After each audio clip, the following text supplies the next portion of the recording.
Good morning, mga kababayan dyan sa ibang planeta. Susunod nyo nga pala yung part 2 ng buhay ni Nanay Tabingi. Sisino kasi inyong napagtalo na doon sa 11:32. Kasi wala namang sinabing tayaan nyo yun Kaya naman mga adik sa waiting. Hindi garan nangyari na. Yung si Nanay Tabingi, hindi napagtalo na nga doon sa 11:32. Na inagaw din lang naman niya sa duwende. Ngayon, paglipas ng ilang linggo, isang gabi, aling anak niyang si Rode ay naraginip.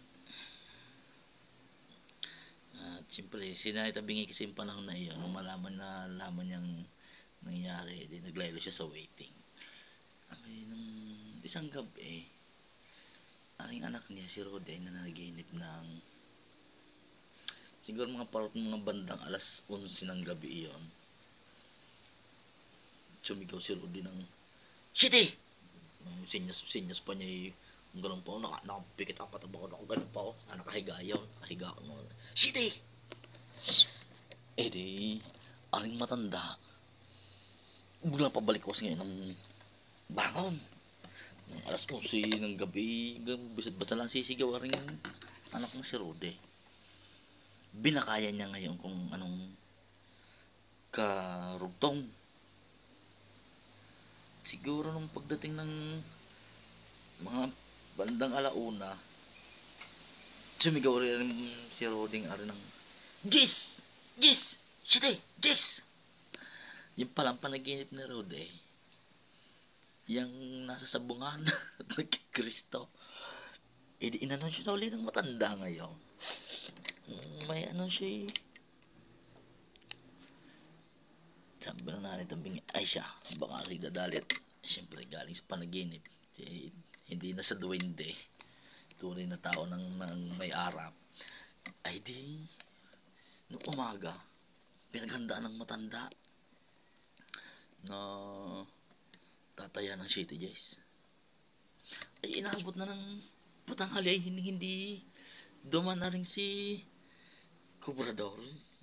Tao pangalan po si Prenopio. Yung Cobrador Hindi duman si Prenopio. Bang nung makapananghalian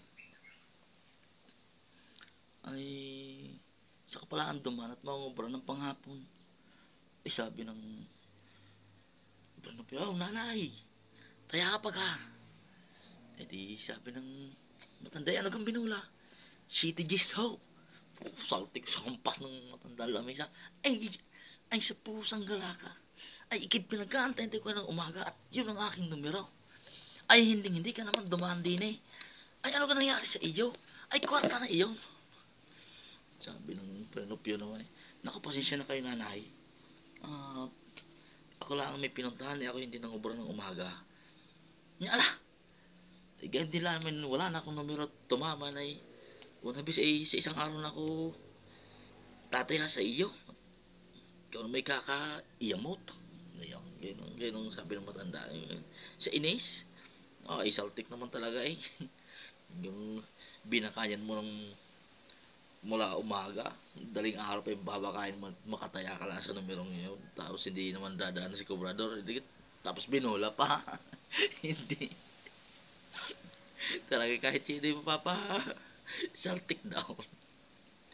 Hindi sabi ng Renopio, ay siya na hindi mo na kayo. Hindi mo na. At sa isang araw na ako tatay pag ako napaisip ulit ng numero. Yaba, nakaisip daw Hindi.